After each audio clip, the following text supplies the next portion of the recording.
Hello friends, मैं दिवाकर कुमार आप सभी का स्वागत करता हूं अपने चैनल जी के विद डीके पे। और आज हम लोग देखेंगे 6 जुलाई का समसामयिक घटना करंट अफेयर्स। तो चलिए शुरू करते हैं तैयारी जीत की। और वीडियो शुरू करने से पहले मैं आप सभी को बताना चाहूँगा कि वीडियो में जो भी न्यूज़ आप देखेंगे वो सारा ऑथेंटिक सोर्स से है और आप हर प्रश्न में विद प्रूफ देख भी सकते हैं। तो पहला नंबर प्रश्न, हाल ही में खेल मंत्रालय ने निम्न में से किसे नेशनल स्पोर्ट फेडरेशन राष्ट्रीय खेल महासंघ के रूप में मान्यता प्रदान किया है? तो अभी वाको इंडिया किक बॉक्सिंग को खेल मंत्रालय ने नेशनल स्पोर्ट फेडरेशन राष्ट्रीय खेल महासंघ के रूप में मान्यता प्रदान किया है। वाको का फुल फॉर्म क्या होता है? तो world association of kick boxing organization. और 30 नवंबर 2020 से वाको इंटरनेशनल ओलंपिक कमेटी का सदस्य बन गया है और अभी खेल मंत्रालय ने इसे राष्ट्रीय खेल महासंघ के रूप में मान्यता प्रदान किया है। नंबर 2, हाल ही में किसे मंगोलिया का सर्वोत्तम पुरस्कार the order of Paul star से सम्मानित किया गया? तो आर.के. सबारवाल को the order of Paul star से सम्मानित किया गया है और ये इंजीनियर्स इंडिया लिमिटेड EIL के चेयरमैन और मैनेजिंग डायरेक्टर भी हैं। और इन्हें यह क्यों दिया गया? तो मंगोलिया में जो पहला ऑयल रिफाइनरी बन रहा है उनमें इनका बहुत ज़्यादा योगदान है और इनके योगदान के कारण इन्हें the order of Paul star, जो मंगोलिया का सर्वोत्तम पुरस्कार है, उसे सम्मानित किया गया है। 2019 में नरेंद्र मोदी ने $1 बिलियन का ऋण मंगोलिया सरकार को दिया था ऑयल रिफाइनरी बनाने के लिए। नंबर 3, ओडिशा में खुदाई के दौरान 4000 साल पुराना बस्ती की खोज किस जिले में की गई? तो बालासोर में यह खोज किया गया है। ओडिशा में बालासोर में जो खुदाई हो रहा था उसके दौरान 4000 साल पुराना बस्ती यह खोज किया गया है और यह खोज राज्य सरकार के पुरातात्विक wing Odisha institute of maritime and south east Asian studies ने किया है। उत्खनन स्थल में जो उत्खनन स्थल है वहाँ ताम्रपाषाण काल 2000 ईसा पूर्व से 1000 ईसा पूर्व और लोह युग जो 1000 ईसा पूर्व से 400 ईसा पूर्व तथा प्रारंभिक ऐतिहासिक काल का साक्ष्य मिला है इस स्थल से। नंबर 4, निपुण national initiative for proficiency in reading with understanding and numeracy किस मंत्रालय द्वारा लॉन्च किया गया? तो ये शिक्षा मंत्रालय द्वारा लॉन्च किया गया है। National initiative for proficiency in reading with understanding and numeracy यानी निपुण भारत मिशन लॉन्च किया गया है और यह शिक्षा मंत्रालय के स्कूल शिक्षा और साक्षरता विभाग द्वारा लॉन्च किया गया है और यह मिशन राष्ट्रीय शिक्षा नीति 2020 के तहत लागू किया गया है। निपुण का लक्ष्य क्या है? तो शिक्षा का ऐसा वातावरण तैयार करना जिसमें साक्षरता और संख्या के समझ विकसित हो सके बच्चों में और इससे 2026-27 तक प्रत्येक बच्चा जो ग्रेड 3 की पढ़ाई करेगा उसमें पढ़ने लिखने और अंकों का ज्ञान निपुणता हासिल कर सके। इसके लिए यह निपुण जो प्रोग्राम है इसे स्टार्ट किया गया है। नंबर 5, हाल ही में कहाँ के समुद्री तट पर कोविड-19 के प्रोटोकॉल का पालन सुनिश्चित करने के लिए ड्रोन से निगरानी किया जा रहा है? तो अभी चेन्नई के जो समुद्री तट है वहाँ पे निगरानी करने के लिए ड्रोन का उपयोग हो रहा है। मरीन समुद्री तट कोविड-19 जो मरीन समुद्री तट जो चेन्नई में है वहाँ पे कोविड-19 प्रोटोकॉल का पालन सुनिश्चित करने के लिए ड्रोन का उपयोग किया जा रहा है और यह समुद्री तट चेन्नई में स्थित है और यह भारत का सबसे लंबा समुद्री तट है। इसकी लंबाई 12 किलोमीटर है। नंबर 6, किस राज्य के मुख्यमंत्री ने नई दिशा निर्देश के साथ बीमा योजना लॉन्च किया है? तो अभी आंध्र प्रदेश की सरकार ने और वहाँ के मुख्यमंत्री ने यह बीमा योजना लॉन्च किया है और आंध्र प्रदेश के मुख्यमंत्री YS जगनमोहन रेड्डी हैं। इन्होंने YSR बीमा योजना लॉन्च किया है अभी नया दिशा निर्देश के साथ और यह योजना आंध्र प्रदेश सरकार इस योजना में आंध्र प्रदेश की जो सरकार है वह इंश्योरेंस का जो अमाउंट है सीधा पे करेगा और इससे 1.32 लाख जो परिवार हैं उनको फ़ायदा होगा और यह योजना के लिए आंध्र प्रदेश सरकार ने वर्ष 2021-22 के लिए 750 करोड़ वित्त आवंटित किया है और अभी तक इसमें 1307 करोड़ खर्चा हो चुका है और ये जो वित्त आवंटित किया गया है 750 करोड़ का वर्ष 2021-22 के लिए, इसीलिए यह अभी चर्चा में है।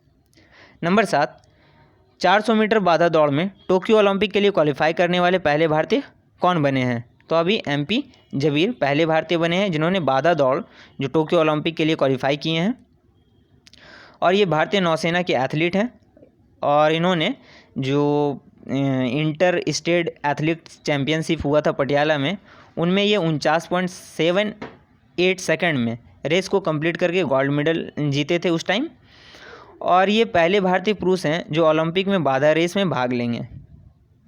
नंबर 8, हाल ही में किस केंद्र मंत्री ने ब्रिक्स संस्कृति मंत्रियों के 6वां बैठक की अध्यक्षता किया तथा भाग लिए हैं? तो अभी प्रहलाद सिंह पटेल ने इनकी अध्यक्षता की है और इसमें भाग लिए हैं। केंद्र मंत्री प्रहलाद सिंह पटेल ने ब्रिक्स के 6वें संस्कृति मंत्रियों की बैठक की अध्यक्षता की है। इसमें ब्राज़ील, चीन, दक्षिण अफ्रीका, रूस के सांस्कृतिक मंत्री उपस्थित थे। मेन मुद्दा इसमें क्या था इस बैठक का? तो ब्रिक्स देशों के बीच कल्चरल एक्टिविटीज़ को एडवांस करने और बढ़ावा देने का बात इसमें किया गया।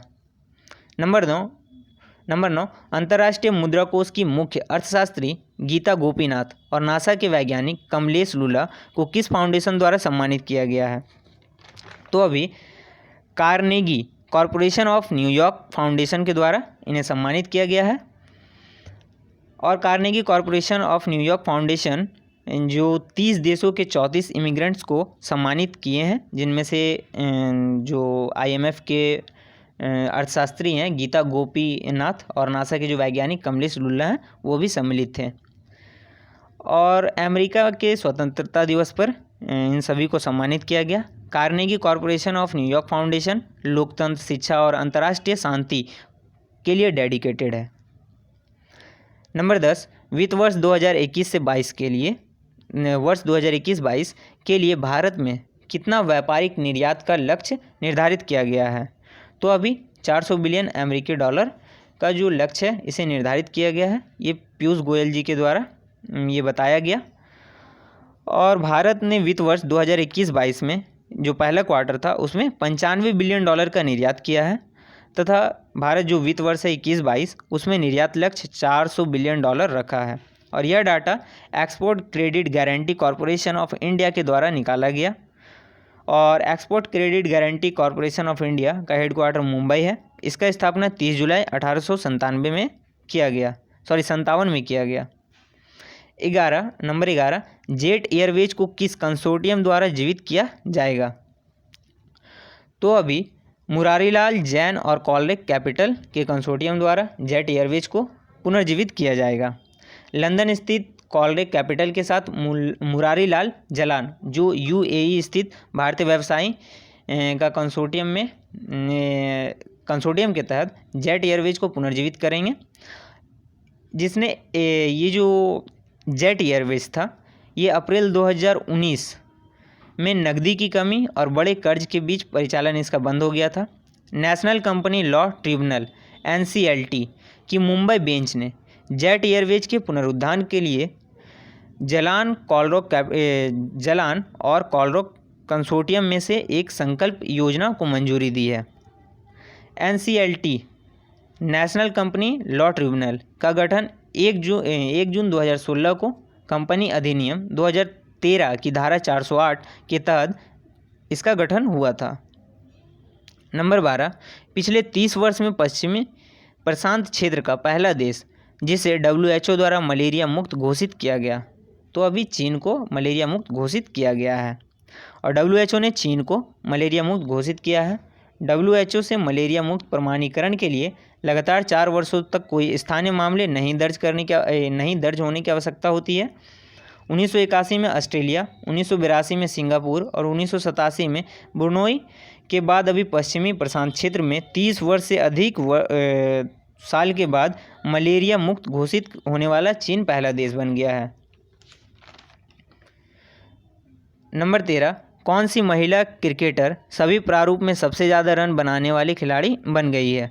तो अभी मिताली राज ये ऐसी खिलाड़ी बन गई जिन्होंने सभी प्रारूप में सबसे ज़्यादा रन बनाए हैं। और मिताली राज 10,337 रन के साथ इंग्लैंड के जो पूर्व कप्तान थे चार्लोट एडवर्ड्स को पीछे छोड़ते हुए महिला के क्षेत्र में जो खिलाड़ी हैं उनके क्षेत्र में अंतर्राष्ट्रीय मैचों में सबसे अधिक रन बनाने वाली तथा सबसे शानदार बल्लेबाज बन गई है मिताली राज। नंबर 14, निम्नलिखित में से किसने 1999 की बिरसा मुंडा ऑपरेशन के दौरान शहीद हुए कैप्टन गुरजिंदर सिंह सूरी की याद में गुलमर्ग में युद्ध स्मारक का उद्घाटन किया है? तो अभी भारतीय सेना ने यह उद्घाटन किया है।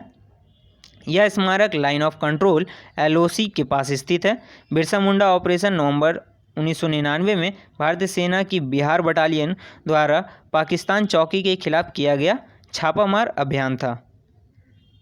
नंबर 15 और लास्ट क्वेश्चन, देश भर में खान पान के लिए प्रसिद्ध मध्य प्रदेश को विशेष पहचान दिलाने वाला 56 दुकान रेस्टोरेंट किस शहर में स्थित है? तो यह इंदौर में स्थित है और यह restaurant Chinese, Indian, fast food और एशियन खाने के लिए प्रसिद्ध है। इसे स्मार्ट फूड स्ट्रीट के रूप में विकसित किया जा रहा है और यह क्षेत्र को वाहन निषेध घोषित कर दिया गया है। तो थैंक यू, मिलते हैं अगले वीडियो में। लाइक कीजिए, शेयर कीजिए, सब्सक्राइब कीजिए। Bye, take care.